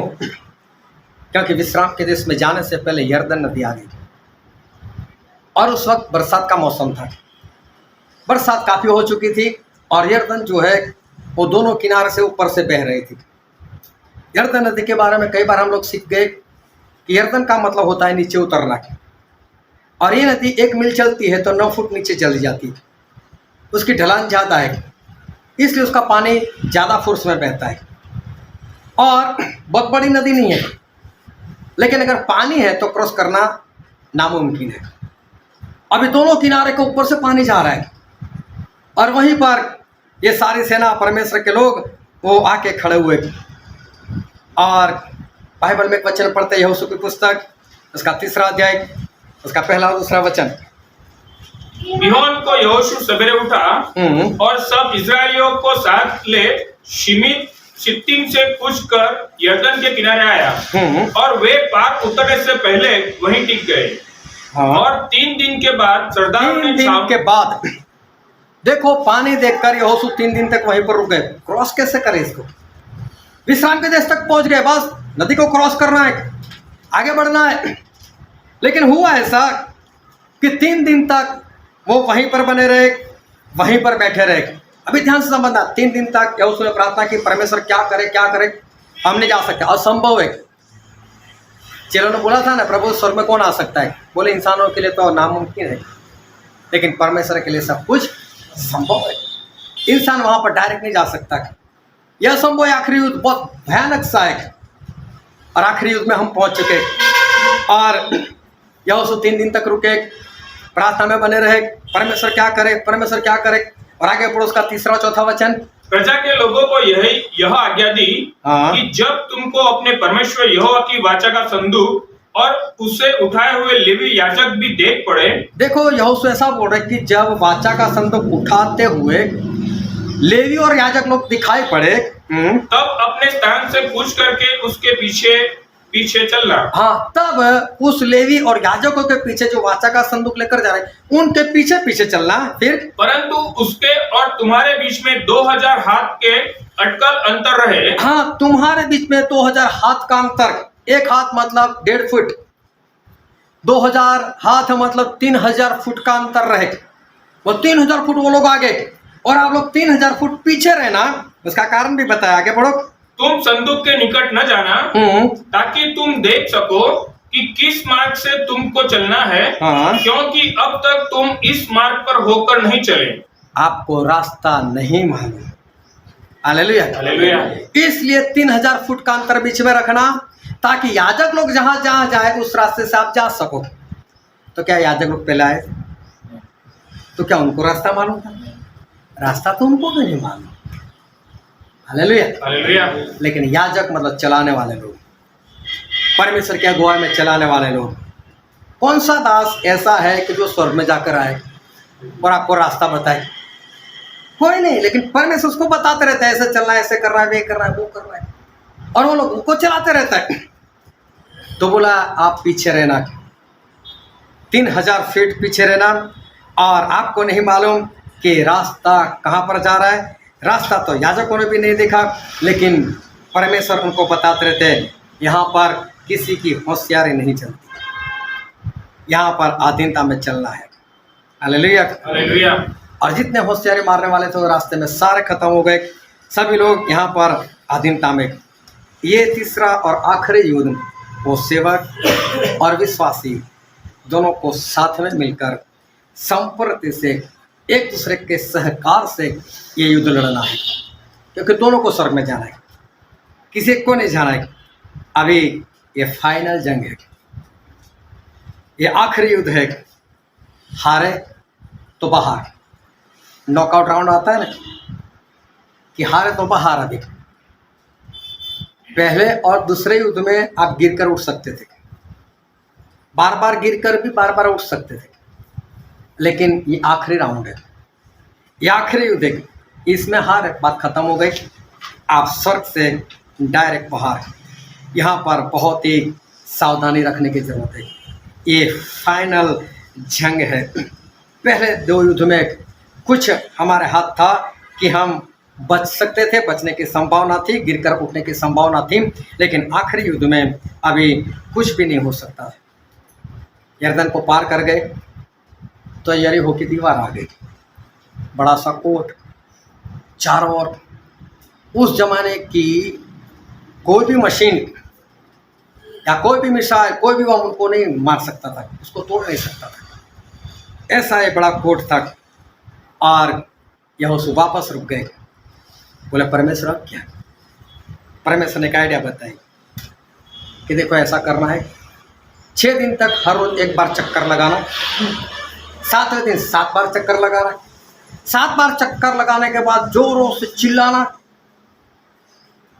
जैसे जो लोग क्रिकेट मैच के शौकीन होते हैं ना, अभी उसमें क्रिकेट में अगर उसका चहीता प्लेयर अगर 6 मार दे, वो बोलता अभी चिल्ला। वो घर में हाँ तो क्या हुआ, अरे उसे 6 मार लो, तू छोड़ो ना। लेकिन आनंद आता है ना, तो आनंद से चिल्लाना अचानक से निकल जाता है, उसमें लोगों को बोलना नहीं पड़ता है चिल्लाओ। परमेश्वर ने यहीं पर कुछ ऐसा बोला, 6 दिन हर रोज 1 चक्कर, 7वें दिन 7 चक्कर, और 7 चक्कर के बाद चिल्लाना, और ये दीवार है, ये कोट है, वो अपने आप टूट जाएगा। हालेलुया। सभी को विश्वास है, पूरा विश्वास है कि ऐसा करना है, और ऐसा हो ही जाएगा। पहला दिन सारे इस्राएल को चक्कर मार कर आकर बैठ गए, दूसरे दिन फिर 1 चक्कर मारा, काट कर आकर बैठ गए, 6वां दिन 1 चक्कर और काटा, बैठ गए। अभी ध्यान समझ, हम शहर की बात करें, यह वो शहर था, मुझे नहीं मालूम कितना बड़ा होगा, लेकिन ये जो हालोल है कम से कम उससे तो बड़ा होना चाहिए ना। छोटा शहर नहीं था वो।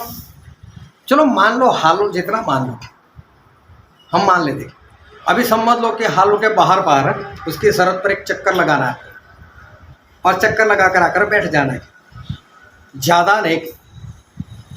चलो 20 किलोमीटर का अंदाजा लगाओ, 20 किलोमीटर चलना है, बैठ जाना है। हालेलुया। 6 दिन तक तो ठीक है, 7वें दिन कितने चक्कर? 7 चक्कर। 20 किलोमीटर के हिसाब से कितना? 140 किलोमीटर, वो भी वक्त पर, क्योंकि उसके बाद तो लड़ाई करनी है ना, उसके बाद तो लड़ाई करनी है। अभी समझ लो कि 7 चक्कर मतलब 140 किलोमीटर। 140 किलोमीटर अगर चक्कर लगाना है तो धीरे धीरे तो मार नहीं सकते, टाइम बचाना है, भाग कर ही करना पड़ेगा। हालेलुया। अभी 7 चक्कर इन लोगों ने भाग कर काटे, क्योंकि उसके बाद लड़ाई के लिए वक्त चाहिए, है ना। तो समझो कि 7 चक्कर काटे मतलब 140 किलोमीटर काट कर किसी को बोलो चिल्लाओ तो है ना, ऐसा होगा, लेकिन चिल्ला नहीं सकते। और चीख भी क्या सीख अपने आप आनी चाहिए हो तो। और देखो यहाँ पर इन लोगों का विश्वास भी है, विश्वास की करनी भी है, और विश्वास की करने के अनुसार इन लोगों ने 7वें दिन 7 चक्कर काट लिए। अभी चिल्लाने वाले थे, या उसमें अभी नहीं चिल्लाना, सभी को रोक लिया। कैसे रोक लिया? हम पढ़ते हैं यहोशू की पुस्तक, उसका अध्याय 6 और 16 से 19 पढ़ो तो कोई। तब 7वीं बार जब याजक नरसिंगे फूंकते थे, तब यहोशू ने लोगों से कहा, जय जयकार करो, क्योंकि यहोवा ने यह नगर तुम्हें दे दिया है, और नगर और जो कुछ उसमें है यहोवा के लिए अर्पण की वस्तु ठहरेगी।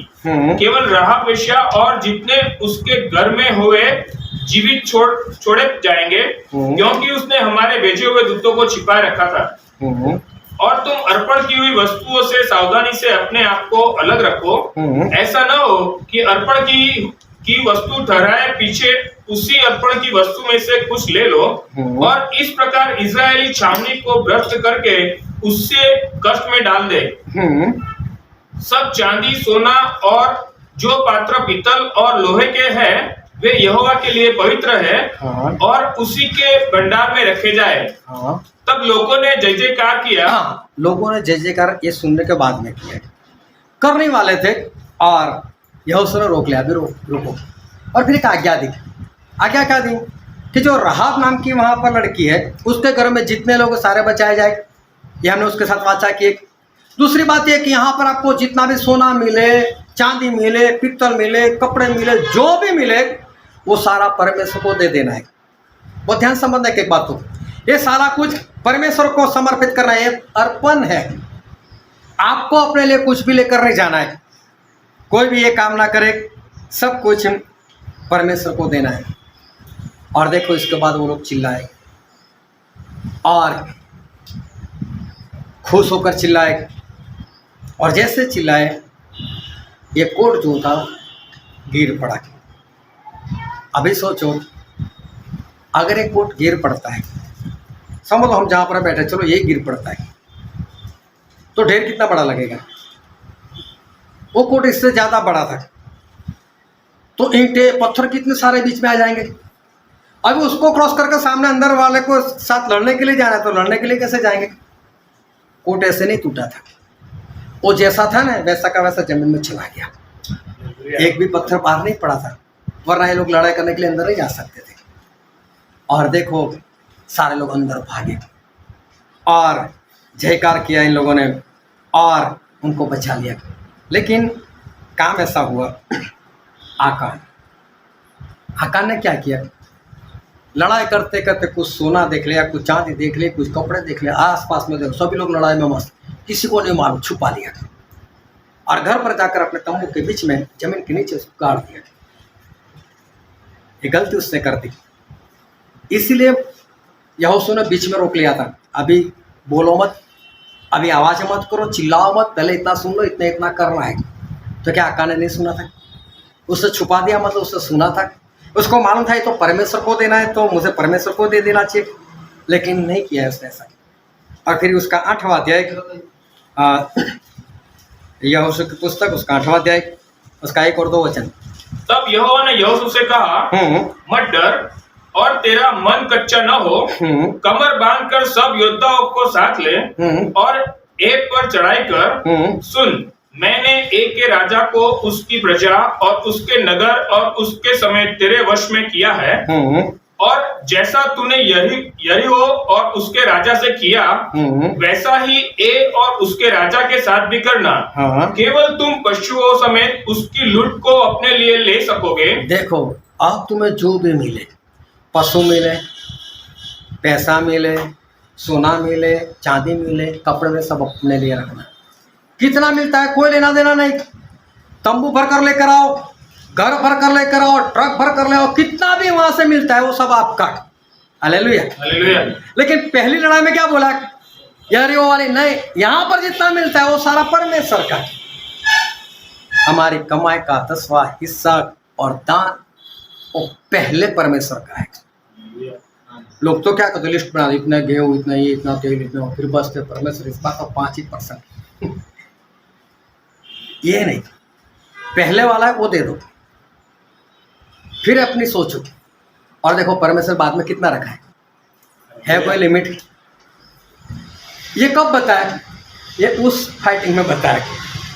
अगर पहले बता देते ना तो मुझे लगता है आकान नहीं लेता, लेकिन हमें तो पहले बता दिया, आकान को नहीं मालूम था। हमें तो पहले बता दिया ना कि पहला कहाँ देना और उसके बाद कितना मिलने वाला है। Hallelujah hallelujah. ये आखिरी लड़ाई है विश्राम के देश में जाने के लिए और उस देश को कब्जे में करने के लिए, वतन पाने के लिए। आकान जो था वो यहाँ पर मार खा गया आखिरी लड़ाई में। और यहोशू की पुस्तक में ऐसा लिखा, उसका 7वां अध्याय, उसका 25 वचन। तब यहोशू ने उससे कहा, तूने हमें क्यों कष्ट दिया है? आज के दिन यहोवा तुझी को कष्ट देगा। तब सब इस्राएलियों ने उस पर पथराव किया और उनको आग में डालकर जलाया और उनके ऊपर पत्थर डाल दिए। अब कोई मौका नहीं, ये मौका पहली लड़ाई में था, ये मौका रास्ते में था, तब भी ये मौका था कि एक बार फिर इसको मौका मिलता, बचाया जाता। Hallelujah hallelujah. अब आखिरी लड़ाई, स्वर्ग में जाने के लिए लड़ाई, ये तीसरा युद्ध, इसमें इंसान को कोई मौका नहीं मिलता, बात खत्म हो गई। ये शत्रु शैतान आखिरी प्रयत्न कर रहा है और इसलिए ये आखिरी लड़ाई में कोई भी मौका नहीं मिलता, क्योंकि बाइबल में क्या लिखा है, इब्रानी उसका 10वां अध्याय, उसका 26 और 27 वचन। क्योंकि सच्चाई की पहचान प्राप्त करने के बाद, इब्रानी 10, 26 और 27। हाँ, क्योंकि सच्चाई की पहचान प्राप्त करने के बाद, सच्चाई को एक बार जान लेने के बाद, यदि हम जानबूझकर पाप करते हैं, और ध्यान से समझना, अगर जानबूझकर हम पाप करते हैं तो पापों के लिए फिर कोई बलिदान बाकी नहीं। प्रभु से 2 बार नहीं मरे, बात खत्म होगा, अब कोई बलिदान नहीं। फिर हाँ, दंड का एक भयानक बाट जोना और आग का ज्वलन बाकी है। बस अब सिर्फ नर्क बाकी है। जानबूझकर गलती करना, जानबूझकर पाप करना, अब परमेश्वर मना कर रहे, अब तेरे लिए कोई मौका नहीं, अब डायरेक्ट उस नरक की आग, उसके बिना कुछ भी नहीं। फिर उसका 31 वचन। जीवते परमेश्वर के हाथों में पड़ना भयानक बात है। हाँ, परमेश्वर के हाथ में पड़ गए, ये भयानक सी बात है, खत्म हो जाओगे, मार दिए जाओगे, स्वर्ग में नहीं पहुंच पाओगे। फिर उसका अध्याय 6 इब्रानी 6 उसका 4, 5 और 6 वचन। क्योंकि जिन्होंने एक बार ज्योति पाई है, जो स्वर्गीय वरदान का स्वाद चख चुके हैं और पवित्र आत्मा के भागी हो गए हैं, हाँ, और परमेश्वर के उत्तम वचन का और आने वाले युग की सामर्थ्य का स्वाद चख चुके हैं, यदि वे भटक जाएं, तो उन्हें मन फिराव के लिए फिर नया बनाना अनहोना है, क्योंकि वे परमेश्वर के पुत्र को अपने लिए फिर क्रूस पर चढ़ाते हैं और प्रकट में उस पर कलंक लगाते हैं। Hallelujah, hallelujah. बहुत स्पष्ट कहते, एक बार पवित्र आत्मा पा लिया, परमेश्वर के आने वाले युग का अनुभव कर लिया, उनके चमत्कार देख लिए, वचन प्राप्त कर लिए, और उसके बाद फिर पाप किया, जानबूझकर किया, तो परमेश्वर ऐसा बोलते कि वो लोग फिर से प्रभु को खुद क्रूस पर मार देते, उनका ठट्ठा करते, इनका दूसरी बार पछतावा करना, पश्चाताप करना अनहोना है। अब ये पश्चाताप नहीं कर सकते। मौका तो आकान को भी मिला था ना, यहोशू ने बोला अगर कोई है तो निकल आओ, नहीं आया था। उसके बाद पश्चाताप है ही नहीं, इंसान खत्म हो जाता है। फिर उसका 12वां अध्याय उसका 29 वचन, इब्रानी 12 का 29। क्योंकि हमारा परमेश्वर भस्म करने वाली आग है। हमारा परमेश्वर भस्म करने वाले आग है। मैं बार बार एक शब्द बोलता हूँ, परमेश्वर दयालु है, प्रेम करते, सारी बातें भूल जाओ, ये सारी बातें भूल जाओ। मैं ये नहीं कहना चाहता वो प्रेम नहीं करते, मैं नहीं कहता उनके अंदर दया नहीं रहेगी, लेकिन हमको जो मिलने के लिए आने वाला, हमको जो लेने के लिए आने वाला, वो मसीहा नहीं है, वो बचाने वाले नहीं है, वो जज है। जज, इतना याद रखना। और जज के अंदर, दिल के अंदर कितना भी प्रेम हो, लेकिन सबूत के अनुसार फांसी तो फांसी ही देनी पड़ेगी। ये नहीं बोल सकते कि इस जज ने फांसी दे दी मतलब उसके अंदर प्रेम नहीं, प्रेम था। चाहे जज का बाप आ जाए, चाहे जब जज की बेटी आ जाए, चाहे बेटा आ जाए, कोई भी आ जाए, लेकिन जज है तो फैसला फैसला ही है। वहां पर जज ये नहीं बोल सकता मेरा बेटा इसलिए मैं छोड़ दूंगा, मेरी बेटी है इसलिए छोड़ दूंगा, मेरा बाप है इसलिए छोड़ दूंगा। ये धोखे में मत रहना कि मेरा परमेश्वर दयालु कृपालु मुझ पर दया करेंगे। आज है दया, आज पालो, आज प्रेम है, आज ले लो, आज जो चाहे उनसे ले लो, लेकिन जिस वक्त आपको उनके सिंहासन के सामने खड़े रहना है और जिस वक्त वो हमको लेने के लिए आना है, उस दिन याद रखना। बहुत स्पष्ट मैं कहता हूँ, मसीहा की उम्मीद मत करना, प्रेम की उम्मीद मत करना, दया की उम्मीद मत करना। जैसा किया ऐसा फल मिलेगा। वो भस्म करने वाली आग है, वो भयानक परमेश्वर है। ये तीसरा और आखिरी युद्ध गए तो खत्म, बात समाप्त हो जाएगी। पता होना चाहिए कि हमारा जीवन कैसा है, पता होना चाहिए हमारा चरित्र कैसा है। कुत्ते को पता होता है कि मैं कैसे जीवन जीता हूं, तो हम इंसान है, परमेश्वर हमको बुद्धि दिया, ज्ञान दिया है। क्यों हमको पता ना चला हमारा चाल चलन कैसा है, क्यों हमको पता ना चला हम किसके विरुद्ध में क्या करते हैं, क्यों हमको पता ना चला हम कहां पर झूठ बोल रहे हैं। पता होना चाहिए। अपने जीवन चरित्र को सुधार लेना, ये आखिरी लड़ाई है, वो खुद लड़नी है, समाप्त हो जाओगे। और तीसरा युद्ध लड़ने के बाद जो वचन हमने पढ़ा था, वहां पर ऐसा लिखा, उसका 23वां वचन, यहोशू 11 और 23। जैसा यहोवा ने मूसा से कहा था, वैसा ही यहोशू ने बहुत सारा देश ले लिया और उसे इस्राएल के गोत्रों और कुलों के अनुसार बांट करके उन्हें दे दिया, और देश को लड़ाई से शांति मिली। देश को लड़ाई से शांति, वतन मिल गया, स्वर्ग मिल गया, बात खत्म। अब आपके जीवन में कोई लड़ाई नहीं है। Hallelujah, hallelujah. लेकिन वहां तक पहुंचते पहुंचते 3 लड़ाई है। पहली परमेश्वर का दास लड़ता है, कोई बात नहीं, लेकिन दूसरी तीसरी आप लड़ना सीखो। अगर दूसरी आपने लड़ ली तो तीसरी में आपका विजय पक्का है। लेकिन दूसरे में अगर आप परमेश्वर के दास के ऊपर निर्भर रहते हो तो मार नहीं जाओ। ये तो यहोशू की लड़ाई थी। क्या यहोशू के मरने के बाद लड़ाई बंद हो गई? लड़ाई तो फिर आगे चली। एक संसार की बात थी, मैं आत्मा की बात कर रहा हूं। स्वर्ग में पहुंचने के बाद लड़ाई नहीं है। लेकिन यहोशू ने सही विश्राम नहीं दिलाया था, लेकिन सही विश्राम परमेश्वर दिलाते, प्रभु से दिलाते। और हमारी लड़ाई जो है वो परमेश्वर क्या कहते हैं? पहला पत्रस उसका 2 अध्याय उसका 11वां वचन।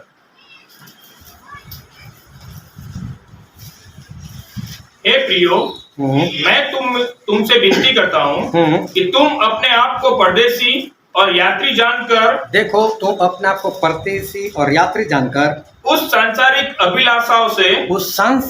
अभिलाषाओं से जो आत्मा से युद्ध करती है बचे रहो। हमारे युद्ध कहीं बाहर नहीं है, शैतान अंदर छुपा हुआ है। हमारी अभिलाषा है, हमारी इच्छा है तो हमको मारती है। हमारी इच्छा है तो परमेश्वर के रास्ते से भटका देती है। कभी ये खाने की इच्छा, कभी ये पहनने की इच्छा, कभी ये घूमने की इच्छा, कभी शादी में जाने की इच्छा, कभी शादी करने की इच्छा, कभी बच्चे की इच्छा। ये सारी अभिलाषाएं तो हमको परमेश्वर से दूर करती है। पौलुस ने क्या बोला? शादी करना गुनाह नहीं है, लेकिन सभी लोग मेरे जैसे रहे तो बहुत अच्छी बात है। तो जो शादी करता है वो अपने पत्नी को खुश करने का प्रयत्न करता है और पत्नी पति को खुश करने का प्रयत्न करती है। लेकिन जो परमेश्वर पर मन लगाता है वो परमेश्वर को खुश करने का प्रयत्न करता है। हालेलुया। तभी तो लड़ाई होती है ना, तभी तो पत्नी बोलती है मत जाओ, आज मत जाना मीटिंग में। और सभी लोग यही समझते हैं परमेश्वर को तो मना लेंगे, पत्नी को कौन मनाए, अभी मना लो इसको, अगले संडे चले जाएंगे। और यहीं पर गड़बड़ी हो जाती है। बोलते ऐसी अभिलाषाओं से परदेशी हो जाओ, यात्री हो जाओ। यात्री का मतलब मानो, अगर आप सफर करने के लिए निकले तो होटल में रुक जाओगे, चाहे एक दिन का 1500 क्यों ना ले, लेकिन वहां पर आप 15-20 लाख का घर नहीं बनाओगे। नहीं यार मेरे पास तो बहुत पैसे, मैं तो यहाँ पर घर बनाऊँ, है ना। यात्री का मतलब ये होता है वो किसी पर मन नहीं लगाता। आपस में घूमने के लिए चले जाओ और वहां पर कोई बंगला मिले और बोलेगा ये बंगला सिर्फ 5 लाख में, तो क्या खर्च कर कराओ? कौन रहने के लिए जाने वाले? मालूम हम यात्री है, कोई मन नहीं लगाएगा। परमेश्वर बोलता है अपनी अभिलाषाओं से यात्री के समान रहो। फिर गलाती में लिखा उसका 5वां अध्याय और 19 से 21,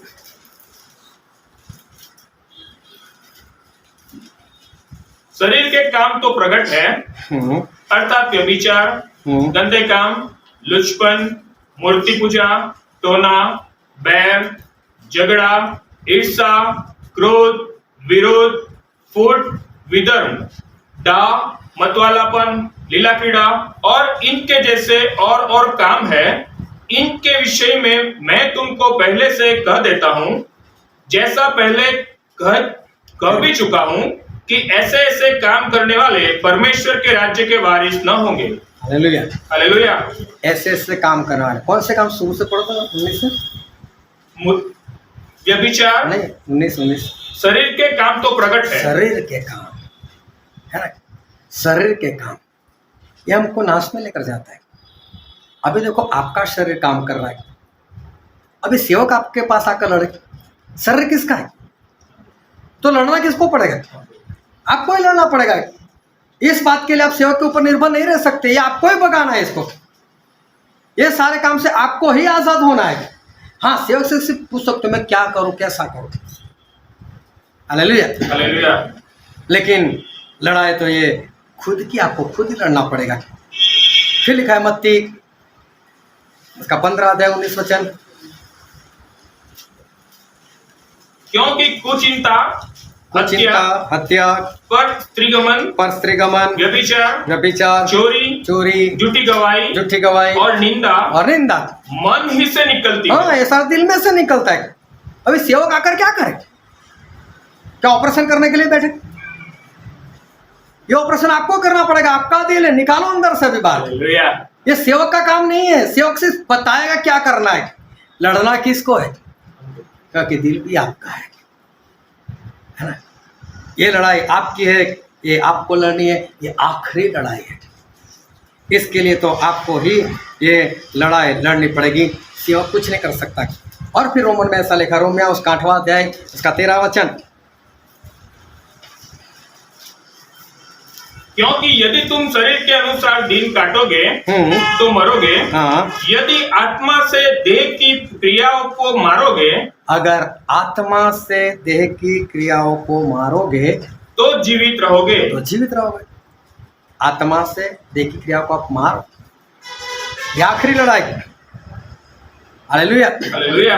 ये यरीहो, ये यरदन, ये बड़े बड़े काम यही है।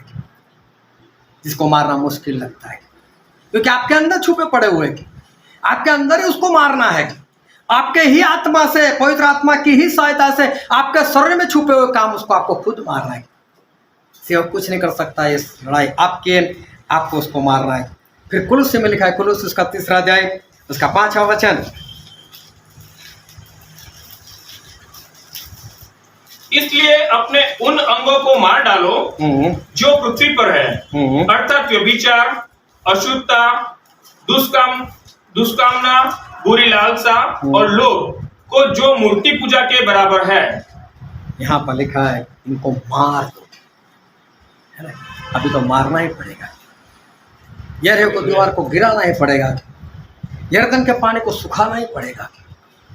अभी तो लड़ाई आखिरी है, ये आखिरी युद्ध जो आप अपने आप से लड़ते हो, आपकी इच्छाओं के साथ लड़ते हो, ये आखिरी युद्ध है।